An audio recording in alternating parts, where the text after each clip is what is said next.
Assalamualaikum warahmatullahi wabarakatuh. Gimana nih kabar teman-teman semuanya? Ini udah masuk 10 malam terakhir Ramadan. Ya, bener banget nih. Alhamdulillah, aku masih kuat nih. Katanya kalau udah memasuki 10 hari terakhir Ramadan, pahala kita jadi makin gede loh, teman-teman. Ya. Nah, sebelum kita mulai nih, kita perkenalan diri dulu ya. Ya, betul. Ya, dari aku, nama saya Rashid Azam Permana Widianto. Dan saya Naila Alia Parahita, yang insya Allah bakal menamai kalian di Kasura 4 kali ini.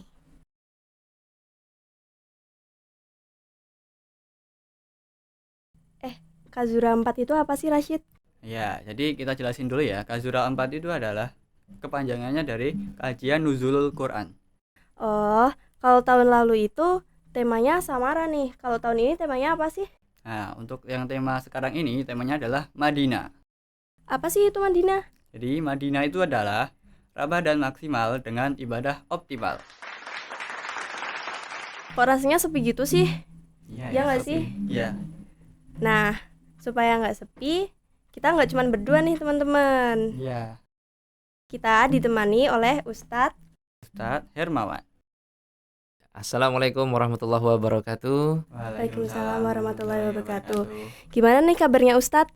Ya alhamdulillah sehat-sehat ini, walaupun di luar panas ternyata di sini dingin ya. Alhamdulillah. Alhamdulillah ya Ustadz ya. Ustadz, kayaknya Ramadan gini jadwalnya padat banget ya.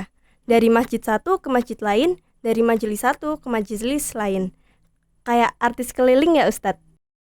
Iya, dibilang artis ya bukan, karena kalau artis itu kan tujuannya menghibur orang ya. Kalau kita kan enggak. Kalau kita itu mubalik, menyampaikan apa yang kita tahu dengan tujuan mengajak orang pada kebaikan, dan memang tujuannya bukan untuk menghibur orang. Nah, kalau saya melihatnya yaitu peluang untuk kita beramal soleh aja gitu. Ya. Nah, ya karena kita ini udah kenalan nih sama ustadznya juga, dengan Ustadz Hermawan ya. Langsung aja ya kita mulai Ustadz ngobrol-ngobrol kita hari ini dengan tema yang tadi Madinah. Ramadan maksimal dan ibadah optimal. Jujur nih Ustadz, kalau dengar kata maksimal sama optimal tuh kesannya berat banget ya. Tapi sebenarnya gimana sih caranya biar kita tuh bisa bener-bener ngerasain Ramadan ini gak cuma lewat gitu aja. Gak cuma sekedar puasa, tapi ibadahnya juga bener-bener nempel di hati. Ah iya, kalau maksimal, bicara ibadah, maksimalnya tiap orang itu kan beda-beda ya. Contoh sederhana nih, Mas Rasid terawih tiap malam biasanya berapa rakaat? Kalau saya sih 23 ya Ustaz. 23 Mbak ya? 11 rakaat. 11 rakaat. Nah, dulu zaman Khalifah Umar itu orang terawih sampai 40 rakaat. 40 rakaat, dan jangan ditanya bacaannya panjangnya gimana. Ya. Yang jelas kalau kita di situ mungkin cuma tahan semalam. Nah, itu zaman dulu, zaman para sahabat. Zaman sekarang tentu yang dimaksud maksimalnya juga beda, karena kan Allah juga mengatakan fattaqullaha mastata'tum, bertakwalah kepada Allah semampu kalian. Artinya ya kita berusaha semampu kita, sebisa kita, maksimalnya sebisa kita seberapa. Karena maksimalnya tiap orang beda. Ada orang yang sebelum Ramadan itu enggak pernah sholat. Begitu pas Ramadan ke masjid dia bisa tarawih 10 hari aja, itu udah maksimal buat dia.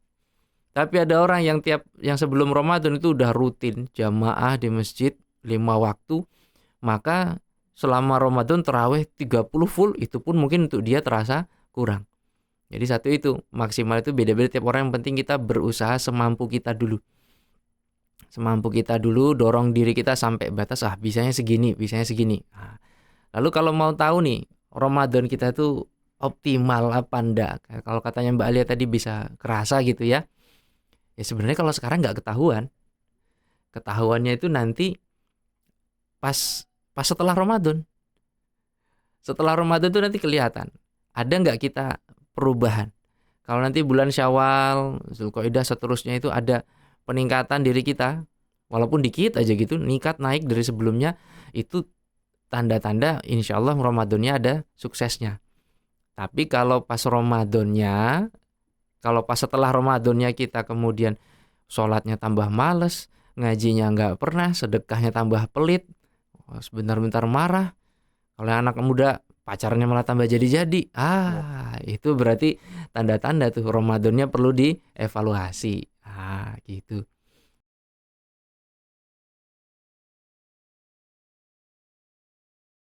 Nah, sekarang langsung aja Ustadz, kita mulai dari pertanyaan pertama nih, biar makin dalam obrolannya.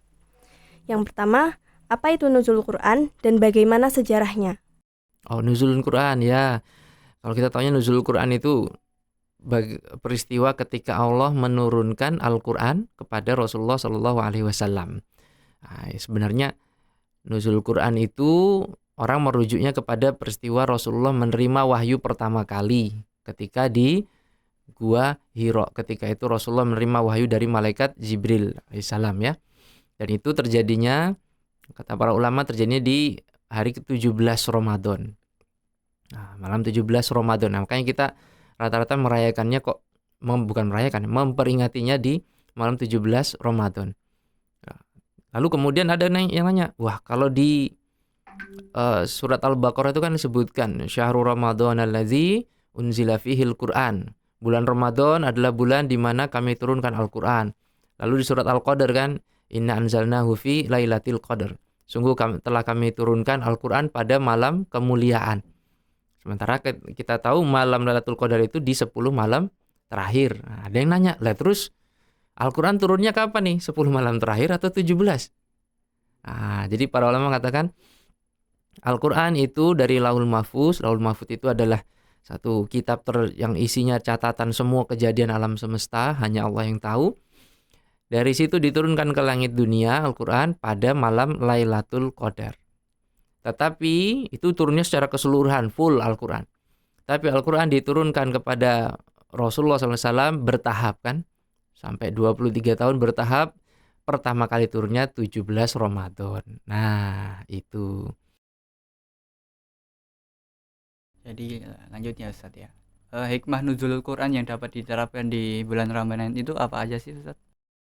Yang jelas mengingatkan kita bahwa kita itu sudah punya buku panduan.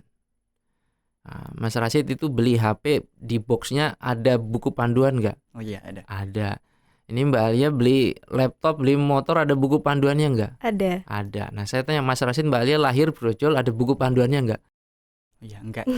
Nah kita hidup manusia nggak ada, tapi kita HP kalau nggak punya buku panduan kadang bingung kan? Iya. Ini masukin SIM cardnya di mana? Ini memorinya gimana? Nambah gimana? Punya laptop juga nggak punya buku panduan susah, punya motor juga gitu. Lah kita lahir, buku panduan kita apa nih kalau supaya nggak susah hidup kita? Buku panduannya adalah Al-Quranul Karim. Jadi nuzul Quran itu mengingatkan kita, ini loh manusia ada loh buku panduannya. Jadi buku panduan itu ya untuk kita ngecek nih. Yang tahu HP itu dalamnya, potensinya, speknya keren-kerennya, itu yang paling tahu siapa? Produsennya, betul. Yang bikin HP kan. Begitu juga kita yang tahu manusia itu seperti apa, potensinya apa, potensi baik, potensi buruknya, mau memperbaiki, mau jadi bagus gimana, ya yang bikin kita yaitu Allah Subhanahu wa Ta'ala. Dan itu semua di Al-Quran Allah jelaskan. Jadi itu untuk ingatkan kita, ini loh ada buku panduan supaya kita nggak lupa. Kalau orang lupa, ya dia nggak lihat buku panduannya. Kalau nggak lihat buku panduannya, ya hidupnya nanti bakal kacau kemana-mana, betul. Lanjut nih ya Ustadz ke pertanyaan yang ketiga. Gimana sih caranya kita memaksimalkan Ramadan tahun ini dari cerita atau asal-usul turunnya Al-Quran? Kalau untuk maksimalkan Ramadan, kalau saya sih lebih seneng, ini sebenarnya di awal Ramadan ya. Di awal Ramadan itu baiknya bikin checklist targetan mau ngapain aja. Checklist targetan itu. Kalau saya kemarin tuh bikin di Google Sheet itu, satu form itu target melakukan ini sehari berapa kali, dan selama sebulan melakukan centang. Kenapa ya? Kita supaya ada penyemangat buat wah hari ini harus ada target gini. Dan itu kalau dari awal Ramadan kita udah siapkan, insya Allah selama Ramadan lebih jelas. Karena kadang-kadang kalau orang nggak bikin, bangun pagi, sahur, subuh, habis subuh tidur. tidur atau dia bingung nih mau ngapain lagi ya, ya kan? Mau ngapain lagi? Tapi kalau ada targetnya, dia habis subuh udah mikir, ini targetnya apa yang belum terpenuhi, apa yang belum dikejar. Asar menjelang buka puasa, dia akan cek nih, aduh mana yang belum ya hari ini ya? Oh ini belum nih, tilawahnya belum selesai nih. Wah ini belum sedekah tadi hari ini nih, belum zikir ini nih. Wah itu dia akan coba penuhi. Sehingga dengan target seperti itu, checklist seperti itu, kita bisa lebih memotivasi diri kita. Ya ada yang seperti itu, mungkin ada yang model lainnya. Kalau dari Al-Quran sendiri ya jelas kita berusaha semaksimal mungkin gimana caranya di Ramadan ini kita memperbanyak interaksi kita dengan Al-Quran. Nah gitu kurang lebih secara umumnya. Baik. Lanjut ke pertanyaan selanjutnya ya Ustadz ya. Apakah nuzulul Quran itu hanya peringatan atau sebagai ajakan juga gitu? Ya sebenarnya kalau hanya peringatan saja enggak ya. Lawang dalam Islam sebenarnya enggak ada anjuran itu. Rasulullah juga enggak pernah tiap tahun memperingati nuzul Quran. Para sahabat juga enggak kan. Nah, dalam artian memperingati bahwa ini harus diperingati, enggak. Justru itu mengingatkan kita masing-masing bahwa Al-Quran diturunkan di tanggal 17 Ramadan, di bulan Ramadan. Maka bulan Ramadan kita harus berusaha lebih banyak interaksi dengan Al-Quran. Ya, jadi esensinya yang terpenting di situ. Mengingatkan kita kembali untuk kembali kepada Al-Quran, untuk kemudian kita tanya ke diri kita, sudah seberapa sih kita dekatnya sama Al-Quran. Nah, untuk evaluasi diri seperti itu. Baik, lanjut ke pertanyaan kelima. Kenapa setelah Ramadan seringkali semangat ibadah turun drastis? Apa penyebab utamanya dan bagaimana agar tetap istiqomah dalam beribadah, misalkan membaca Al-Quran meskipun Ramadan itu udah selesai? Ngalamin juga nggak? Iya. Ngalamin. Iya rata-rata gitu. Karena memang sih pas bulan Ramadan itu nggak tahu kenapa ya semangatnya beda kan? Iya. Semangatnya beda. Orang yang nggak pernah ke masjid. Orang yang nggak pernah megang Quran, baca Quran. Orang yang nggak pernah sedekah, malah jor-joran. Nah, tapi begitu setelah Ramadan, hilang semua. Ya, gak usah jauh-jauh ya. Tanggal 1 Syawal aja lah, Idul Fitri. Cek itu di masjid-masjid sholat zuhurnya berapa jamaahnya. Langsung berkurang. Bahkan ada masjid, saking sepinya nggak ada yang azan zuhur tuh. Nah, saking sepinya nggak ada yang azan zuhur. Ya mungkin kita husnuzonnya baik sangkanya mungkin yang ngurus lagi sedang silaturahim jalan keluar kota atau tempat yang jauh. Hanya ya memang suasananya beda, ya setan-setan juga udah mulai dikeluarkan lagi, bebas lagi, godaannya lebih berat. Dan ini nih, saya sering bilang itu bahwa harapan kita sebenarnya mudah-mudahan besok setelah Ramadan ada kebiasaan-kebiasaan pas Ramadan ini yang masih nyangkut di diri kita. Walaupun cuma satu kebiasaan. Misal Mas Rasid punya kebiasaan selama Ramadan ini subuh ke masjid sedekah. Walaupun infak sedekah 1.000, 2.000, tapi tiap hari nih rutin. Pas Ramadan rutin tiap hari 1.000, 2.000, 1.000. Harapannya besok ketika setelah selesai Ramadan di hari biasa tetap apa? Istiqomah. Ya tetap istiqomah ke masjid subuhan. Terus tiap kali ke masjid masukkan infak sedekah. Itu aja nggak apa-apa. Nah, jadi harapan kita kenapa di Ramadan ini dikebut lebih banyak, kita itu kan build by habit ya. Kita hari ini adalah produk dari kebiasaan kita di masa lalu. Begitu juga kita di masa depan adalah produk dari kita, kebiasaan kita hari ini. Maka 30 hari kita coba bikin kebiasaan baru, mudah-mudahan besok setelah 30 hari ada nih kebiasaannya yang nyangkut. Nah, jadi penyebabnya kenapa kok begitu? Ya memang lagi godaan setannya banyak, terus pas Ramadan aja biasa-biasa, gimana setelah Ramadan kan tambah turun. Nah, itu kurang lebih ya. Ya lanjut ya ke pertanyaan selanjutnya Ustaz. Apakah ada perbedaan pahala bagi orang yang menghatamkan Al-Quran itu memang untuk pengen hatam saja, untuk mencapai target, dengan yang khusyuk gitu? Kalau beda pahalanya, yang pengen capai target, pengen khusyuk, pahalanya beda apa enggak? Ya wallahu alam ya. Yang jelas kan sama-sama khatam ya. Sama-sama khatam dan insya Allah dua-duanya dapat pahala. Ini kayak kata orang nih, mana yang lebih bagus nih? Sedekah diam-diam atau sedekah ngomong? Lebih baik mana? Sedekah diam-diam. Yang lebih buruk mana? Sedekah ngomong-ngomong. Nah, sebenarnya yang lebih buruk, Nggak ada loh. itu adalah diam-diam tapi nggak sedekah. Oh ya, diam-diam nggak sedekah. Sedekah mau ngomong ya silakan, nggak apa-apa. Karena masalah ikhlas itu cuma si pelaku yang tahu kan, hatinya dia sama Allah. Sedekah diam-diam juga bagus. Yang nggak bagus adalah diam-diam nggak sedekah. Sama tadi kata Al-Quran, mana yang bagus? Ngejar target atau khusyuk? Ya dua-duanya sama-sama bagus. Yang nggak bagus adalah nggak punya target dan nggak khatam juga. Jadi ya udah gini aja lah. Ya khatam syukur, nggak ya nggak apa-apa. Jadi begitu dia nggak khatam juga nggak ada rasa, aduh kok gagal ya. Nggak ada rasa nyeselnya gitu. Cuma nggak khatam, ya wis lah nggak apa-apa. Cuma ini lah. Itu yang kita khawatirkan kan diri kita. Baik, pertanyaan selanjutnya Ustadz. Dari sisi amalan, ibadah apa aja yang sebaiknya benar-benar dimaksimalkan di Ramadan biar dapat keutamaannya secara maksimal? Ya, yang paling utama tentunya puasa ya. Karena kalau puasa Ramadan itu kan kata Allah sendiri itu pahalanya cuma Allah yang nentukan. Jadi kita itu kayak subuh tadi lah kita tangki pahalanya kan masih 100 lah katakan itu ya. Sama-sama nih 100. Tapi nanti buka puasa itu beda-beda. Ada yang sisa 80, ada yang sisa 50, ada yang tinggal 5 nih. Tapi ada juga mungkin sampai 150. Tergantung gimana dia mengisi seharian puasa ini. Kalau puasa nanti seharian ini dia isi ibadah, sholat sunnah, sedekah, baca Quran, silaturahim, ngaji, sebagainya. Mudah-mudahan pahalanya masih aman ya. Tapi kalau habis sahur, subuh, tidur, bangun zuhur, habis bangun sholat zuhur, habis itu pusreng, mabar sampai asar, udah gitu nggak ada yang dilakukan lainnya. Atau malah melakukan keburukan-keburukan ya bisa jadi pahalanya habis.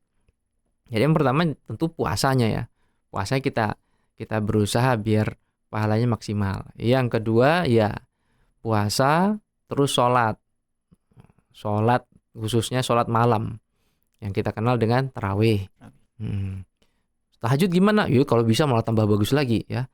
Tarawih, tahajud, terus kemudian baca Al-Quran. Nah, yang jelas itu tadi amalan-amalan tadi itu lebih yang lebih utamanya, tapi amalan lain juga nggak apa-apa dilakukan. Karena di bulan Ramadan ini setiap amalan itu pahalanya dilipat gandakan. Nah, itu kurang lebih. Ya, masuk ke pertanyaan yang nomor 8. Apakah ada contoh ibadah sederhana tapi sering diremehkan walaupun pahalanya itu sebenarnya besar, Ustaz? Oh, sederhana tapi diremehkan? Ya. Banyak sih. Banyak. Ada satu nih, simple banget. Nggak keluar tenaga. Nggak keluar tenaga sambil duduk pun itu bisa banyak. Dapat pahala, malah dapat doanya malaikat. Apa tuh Ustadz? Banyak orang nggak tahu nih. Apa itu? Mendoakan orang lain. Oh, udah. Doakan orang lain sesama mukmin, tapi jangan ngomong ke dia. Karena Rasulullah itu mengatakan, tidaklah seorang mukmin mendoakan mukmin lainnya tanpa sepengetahuan dia, melainkan akan ada malaikat di atas kepalanya berdoa untukmu juga hal yang sama. Artinya kalau kita doakan nih, temen, ya Allah temanku lagi sakit, sehatkan badannya. Malaikat di atas kepala kita doakan, ya Allah berikan dia kesehatan juga. Kita doakan teman, ya Allah mudahkan rezekinya. Malaikat doakan juga, mudahkan rezekinya. Ada teman kita kemarin, ini berkelas berapa ini? Kelas 10. Kelas 10? Iya. Kelas 12 kan kemarin pengumuman SNBP ya? Iya. Ada yang keterima tuh. Yang gak keterima doakan, ya Allah mudah-mudahan temanku yang keterima berkahi kuliahnya, mudahkan kuliahnya. Itu malaikat kan doakan. Nah, masalahnya kan kita karena gak tahu jadi seringnya gitu yang lain berhasil, ya Allah dia kok lulus, ya Allah engkau kok gak adil ya. Atau malah doakan, ya Allah orangnya kayak gitu kok malah keterima di kedokteran UGM, kayaknya gak cocok ya Allah, kayaknya gak bisa dia ya Allah. Malah doakan yang jelek kan, Malah iri. Jadi itu paling gampang itu. Paling gampang itu mau dipraktekkan sekarang juga bisa. Sepanjang jalan juga bisa, perjalanan kita doakan. Saya kadang-kadang sering tuh naik motor, lihat pedagang pinggir jalan kan, ya Allah lariskan dagangannya berkahi, ya Allah lariskan dagangannya berkahi. Sederhana kan? Tapi itu melatih kita berpikir positif, mendoakan orang lain, efeknya ke diri kita positif, plus bonus malaikat mendoakan kita. Tuh, atau yang simpel lagi nih. Membaca subhanallahi wa bihamdihi sebanyak 100 kali. Kata Rasulullah, siapa yang baca subhanallah wa bihamdihi 100 kali dalam sehari akan diampuni dosa-dosanya walaupun sebanyak buih di lautan. Itu berapa menit sih bacanya? Paling Subhanallah wa bihamdihi, subhanallah wa bihamdihi, subhanallah wa bihamdihi. 100 kali. Rata-rata 3 menit. 3 menit. Ya, lumayan kan? Daripada di motor malah nyanyi dangdut koplo nggak jelas kan? Nah, pakai buat zikir gitu. Atau yang lain lagi, yang kecil-kecilnya, remeh-remeh gitu ya. Habis sholat biasanya baca apa? Zikirnya Zikir. apa? Zikirnya apa paling sering? istighfar, Istighfar, terus bacaan tasbih. tasbih. Terus Kalau kepepet waktu mepet nih, apa yang dibaca? kalau saya sih cuma ayat kursi ya. Bagus tuh. Karena Rasulullah bilang, siapa yang membaca ayat kursi setiap selesai sholat, maka tidaklah ada jarak penghalang antara dirinya dengan surga, kecuali kematian. Artinya kalau dia mati, insya Allah masuk surga. Baca apa? Ayat Ayat kursi. Ayat kursi habis sholat. Gampang kan itu? Ya. Cepat. Nah, itu beberapa ya. Yang lain masih banyak insya Allah. Baik Ustadz, ke pertanyaan selanjutnya. Kadang kita suka fokus ke target besar, tapi lupa memperbaiki kualitas niat. Seberapa penting sih niat dalam setiap ibadah kita, apalagi di bulan Ramadan ini? Niat ikhlas ini ya maksudnya ya? Iya. Niat ikhlas kan? Iya. Saya tanya nih Mbak Ayla, Mas Rasid, di sini bawakan podcast, ikhlas nggak? Ikhlas. Yakin? Ya, terpaksa. Tapi apakah Mas Rasid harus nunggu sampai ikhlas dulu baru membawakan? Oh iya, enggak. Kalau nunggu sampai ikhlas mau sampai kapan kira-kira? Masih lama, nggak bakal jadi. Nggak bakal jadi, karena setan bakal godain kita kan. Iya. Ikhlas itu terbentuk juga dari kebiasaan. Contoh nih, Mas Rasid baru pertama kali, katakanlah apa ya, pertama kali sholat tahajud nih di masjid. Datang ke masjid sholat tahajud baru pertama kali nih. Kira-kira rasanya deg-degan nggak dilihat orang gitu? Iya. Iya kan? Tapi begitu sudah rutin setiap hari, tiap hari, terus melakukan lagi, deg-degan nggak masih? Udah biasa. Udah biasa. Kita begitu juga, awalnya kita melakukan sesuatu, kadang-kadang nih ada bisikan, wah biar nggak ikhlas gini-gini. Ya karena kita belum biasa aja. Coba kalau kita tanya orang yang sudah biasa sedekah besar itu kan, ikhlas nggak pas sedekah ini? Apa sih, biasa aja keluar uang sedekah gini, karena dia sudah biasa. Jadi masalah ikhlas atau enggak, kita akan selalu bergelut dengan itu. Karena setan akan selalu membisikkan itu. Contoh gampang, Mbak Alia ya. Iya. Mbak Alia masang status WA nih. Status WA niatnya ikhlas, isi statusnya itu adalah ngajak orang untuk baca Al-Quran. Mbak Alia ngerekam, mari teman-teman kita baca Quran. Upload lah di story IG lah gitu kan. Awalnya niatnya ikhlas nih. Tapi begitu lama-kelamaan, hampir 24 jam dicek, yang lihat baru 5. Nggak ada yang like. Ikhlas nggak? Enggak. Mulai nanya kan, kok nggak ada yang lihat ya? Kok nggak ada yang like ya? Ikhlasnya geser kan? Iya. Tapi itu tantangannya, memang akan selalu begitu. Ibadah pun akan selalu begitu. Di situ kita terus bergelut. Ingatkan diri kita, ikhlas. Nggak ada yang lihat, udah nggak apa-apa, ikhlas. Besok lakukan lagi. Lama-lama jadi terbiasa. Jadi itu masalah ikhlas apa enggak? Ya, kita akan terus di situ. Yang penting terus menjaga diri. Kalau mulai kerasa nggak ikhlas, ingatkan diri. Ayo balik lagi. Gitu. Kalau nunggu ikhlas kapan beramalnya? Iya benar. Iya. Ya, yang terakhir ya Ustadz ya. Kalau boleh kasih pesan buat para pendengar podcast ini, bagaimana caranya biar kita itu menjadikan Ramadan tahun ini sebagai momentum perubahan dan bukan sekedar kayak ritual tahunan. Ini saya nanya dulu nih. Dulu nenek moyang kita Nabi Adam alaihissalam ya, pertama kali tinggalnya di mana? Di surga. Di surga kan? Iya. Lalu kemudian dihukum Allah, karena melanggar larangan Allah dihukum diturunkan ke Bumi. Pertanyaannya, berapa larangan yang dilanggar? Satu. Allah melarang tuh, la taqrabah hazihi syajarah, jangan deketin pohon ini. Bukan cuma deketin, makan buahnya kan. Melanggar larangan Allah satu, hukumannya adalah dikeluarkan dari surga. Nabi Adam melanggar satu larangan Allah, dikeluarkan dari surga. Kita nih sampai sekarang udah berapa larangan Allah yang dilanggar? Banyak Nggak Ustadz. terhitung. Tapi pengen masuk surga. Pengen. Nabi Adam melanggar satu, dikeluarkan dari surga. Kita ngelanggar banyak, pengen masuk surga. Gimana ceritanya nih? Iya kan? Iya Ustadz. Dan itu Allah Maha Pengasih, Maha Penyayang, Maha Pengampun. Allah sediakan untuk kita sarana untuk menghapus dosa-dosa kita. Salah satunya adalah bulan Ramadan ini. Nah, maka kalau saya sering nyampaikan, Ramadan ini targetnya udah sebenarnya nggak usah muluk-muluk dah. Ramadan targetnya, target simpelnya itu satu aja. Kalau harus punya satu target, jadikan ini targetnya. Apa itu? Dapat ampunan Allah. Dah itu aja targetnya, dapat ampunan Allah. Karena kalau orang sampai masuk Ramadan nggak dapat ampunan sedikit pun, itu rugi bahkan celaka itu. Nah, maka kita target sederhananya dapat ampunan Allah aja, satu aja targetnya itu. Dari situ kita mikir, ya Allah dosa banyak ini, peluang ampunan banyak. Ayolah manfaatkan. Lakukan amal yang bisa kita lakukan. Nah, karena apalagi tinggal 10 hari ya. Besok tiba-tiba udah takbiran. Tiba-tiba udah sholat Id. Baru nyesel tuh. Wah, udah lewat. Aduh.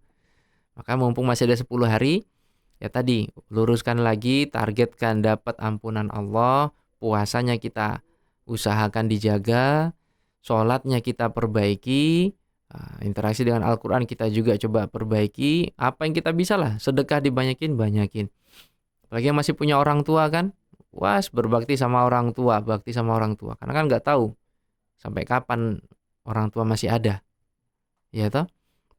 Nah, jangan cuma pas lebaran sungkeman nangis-nangis, habis lebaran malah bikin nangis orang tuanya. Itu jadi ya, pas Ramadan targetnya ampunan, ingatkan diri, luruskan lagi. Dan sebenarnya ini kaitan sama Al-Quran nih. Anak muda sekarang tuh kan isunya banyaknya mental health ya. Iya. Itu kalau mereka mau gali di Al-Quran, itu banyak banget loh yang bisa membantu mereka untuk mengingatkan.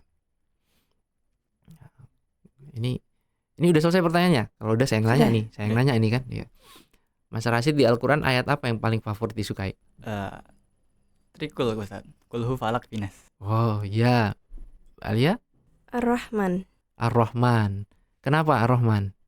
Karena biasanya saya baca sebelum tidur gitu Ustadz. Terus kalau misalkan saya baca itu, biasanya saya ngerasa lebih tenang aja Ustadz. Wah iya, alhamdulillah. Ini suka trikul kenapa? Karena singkat. Oh karena singkat. Iya. Aliran sholat pendek ini ya. Ya. Kalau Ar-Rahman, ya aslinya sih ada yang bilang itu sebenarnya surat itu awalnya memang diturunkan untuk orang-orang yang ngeyel ya. Ngeyel, lalu diingatkan, makanya diingatkan berkali-kali kan. Fabi ayyi ala rabbikum tukadziban. Ini nikmat Allah mana yang kamu dustakan? Itu untuk orang ngeyel diingatkan terus. Wah. Kalau trikul terutama Al-Falaq sama An-Nas itu kan muawizatain, surat pelindung ya, 2. Kalau saya ada nih ayat favorit di surat Ali Imran 139, ayat 139. Ayat ini turunnya waktu Rasulullah dan kaum muslimin selesai dari perang Uhud. Di perang Uhud itu kaum muslimin kalah besar, banyak sahabat yang mati. Rasulullah pulang pun luka, giginya patah, pipi beliau juga luka. Para sahabat-sahabat yang bagus-bagus itu banyak yang syahid. Pulang dalam keadaan kalah. Udah kalah, pulang ke Madinah. Orang-orang Madinah ini kan sebagian yang munafik itu nggak berangkat karena mereka dapat tahu bahwa kayaknya bakal kalah nih. Begitu rombongan kaum muslimin pulang, ketemu ini malah tuh udah kami bilang tuh nggak usah berangkat, kalah. Itu kondisi kan mental lagi turun banget tuh. Kalah, berduka, sudah gitu malah dari orang munafik ngomongannya kayak gitu. Saat itu Allah kasih satu ayat itu turunkan, ayat 139. Wala tahinu wala tahzanu wa antumul a'launa in kuntum mu'minin. Wala tahinu, jangan kamu merasa terhina, jangan rendah diri. Wala tahzanu, dan jangan kamu bersedih hati. Wa antumul a'laun, karena kalian adalah yang paling tinggi derajatnya in kuntum mu'minin, jika kamu beriman. Allah menghiburnya gitu. Nggak usah rendah diri, nggak usah stres, nggak usah depresi, nggak usah sedih. Selama kamu masih punya iman, kamu yang paling tinggi. Saya ingatnya itu bahwa kadang-kadang kalau kita dalam hidup nih ngerasa down, ngerasa apa istilahnya? Ya ngerasa down itu ya, pokoknya ngerasa pesimis lah, sampai depresi atau apa. Ternyata sebenarnya itu kaitannya sama iman. Kalau orang lagi down, coba dicek imannya mesti lagi bermasalah. Tapi kalau imannya diperbaiki, seperti kata Allah, kamu akan jadi yang tertinggi. Nah, itu kan kalau buat orang yang suka ngomong-ngomong mental health itu kan, saya gini-gini, cek aja imanmu gimana, sholatmu gimana. Di Al-Quran udah banyak dijelaskan itu. Ya itu anak muda memang sebenarnya perlu banyak itu buat lebih mengkaji Al-Quran, karena banyak sekali ayat-ayat yang akan menguatkan terutama generasi-generasi muda. Nah, gitu. Lanjut ya Ustadz, ini ada Q&A. Banyak yang memperingati nuzulul Quran dengan seremonial. Tapi apa cara terbaik agar benar-benar memahami maknanya? Cara terbaik ya belajar. Kenapa Al-Quran diturunkan? Apa sih isi Al-Quran? Ini juga tantangan ya, challenge ya sebenarnya. Challenge buat saya juga ini. Kita sering khatam baca Quran ya. Tapi berapa kali kita khatam baca terjemah Quran? Jarang Ustadz. Jarang atau belum pernah? Atau nggak pernah? Belum pernah. Iya kan, ini challenge sebenarnya, challenge buat kita. Saya juga di challenge gitu sama guru saya itu. Ramadan baca Quran terus baca terjemah Quran. Oh iya juga ya. Kita sering khatam udah berapa kali kan ya? Iya. Tapi selesai baca terjemah dari awal Al-Fatihah ayat 1 sampai An-Nas ayat ke-6 itu kapan? Nah, itu sebenarnya tantangan. Maka caranya yaitu tadi, cobalah kita sekali baca Al-Quran, buka terjemahnya, baca, atau bahkan lebih bagus sampai belajar tafsirnya apa sih, dan jangan malu untuk belajar membaca Al-Quran. Karena urutannya itu baca, terus baca terjemahnya, memahami, mengaplikasikan, mendakwahkan, ya kan? Gimana mau bisa sampai sini kalau yang baca aja nggak bisa? Maka baik lagi nih, ada nggak yang belum bisa baca Quran? Nah, kalau belum bisa baca dengan baik dan benar, belajar. Wah, malu umur segini belajar Quran. Lebih malu kalau ngakunya Islam tapi nggak bisa baca Quran. Itu belajar ya, caranya belajar. Belajar apa? Minimal baca Quran. Minimal belajar membaca yang baik dan benar. Kalau sudah bisa, Anda belajar itu, pelajari terjemahnya dan seterusnya gitu.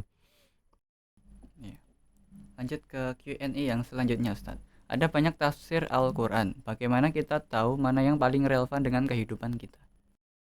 Cara paling tahu ya dibaca sampai selesai, diikuti sampai selesai. Nanti akan ketemu.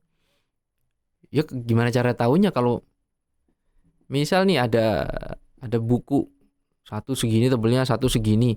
Mana kita tahu yang lebih bagus yang mana? Kalau kita nggak baca. Oh, iya. Ya kan?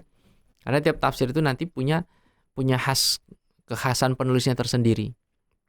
Tafsir Ibnu Katsir ya juga punya khasnya begitu, tafsir Jalalain juga punya khasnya. Terus mana yang harus dipelajari ini? Pilih aja salah satu, pelajari dulu. Nanti akan ketemu tuh. Belajar salah satu aja juga belum tentu sempat selesai kan?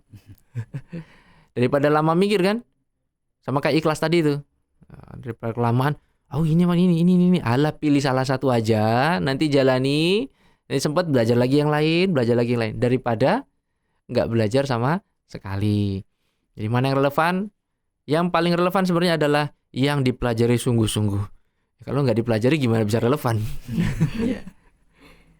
Baik, selanjutnya Ustadz, apa indikator bahwa ibadah kita selama Ramadan itu berkualitas, bukan hanya banyak? Nah, indikatornya tadi ya, ketahuannya nanti setelah Ramadan. Setelah Ramadan ketahuannya. Setelah Ramadan nanti pas Syawal, Zulhijjah seterusnya, ada peningkatan nggak? Kalau sholatnya ada peningkatan jadi lebih rajin nih. Kemarin sebelum Ramadan cuma sholat 5 waktu aja. Sekarang setelah Ramadan, oh nambah nih, ada sholat sunnahnya, nambah rawatibnya. Kemarin nggak pernah sedekah, sekarang setelah Ramadan udah jadi sedekah nih. Walaupun sehari 500 aja gitu kan. Tapi ada peningkatan atau enggak? Karena salah satu tanda diterimanya amal, salah satu tanda diterimanya amal adalah ketika kita dimudahkan untuk melakukan kebaikan berikutnya. Jadi ketika salah satu tanda Ramadan kita diterima adalah ketika setelah Ramadan kita masih dimudahkan untuk melakukan amal kebaikan.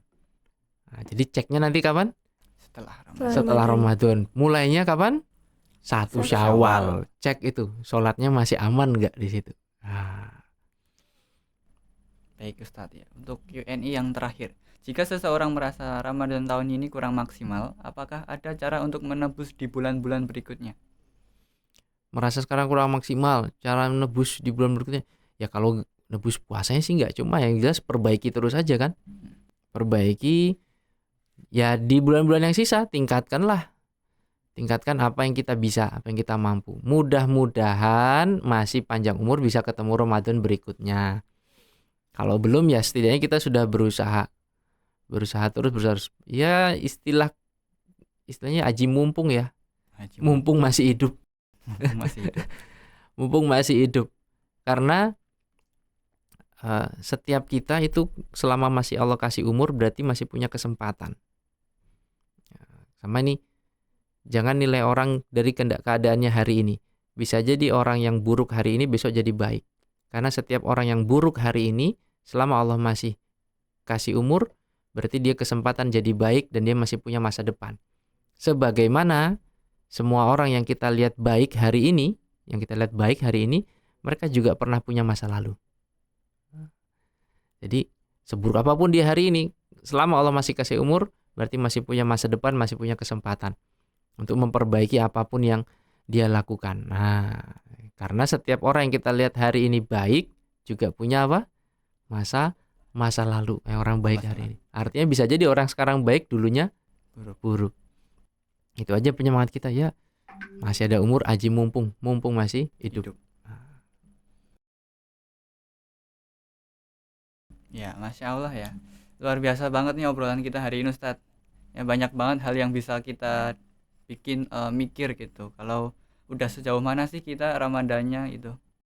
Iya benar banget, udah sejauh mana ibadah kita, sudah seoptimal apa ibadah kita. Ya, makasih banget ya Ustadz yang telah menyempatin waktunya mampir ke podcast kita pada siang hari ini. Sama-sama, semoga manfaat untuk semuanya. Ya, amin. Buat teman-teman yang dengerin, yuk sisa Ramadan ini kita optimalkan dengan lebih banyak beribadahnya ya.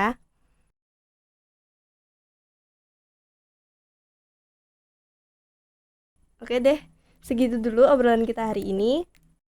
Terima kasih. Wassalamualaikum warahmatullahi wabarakatuh.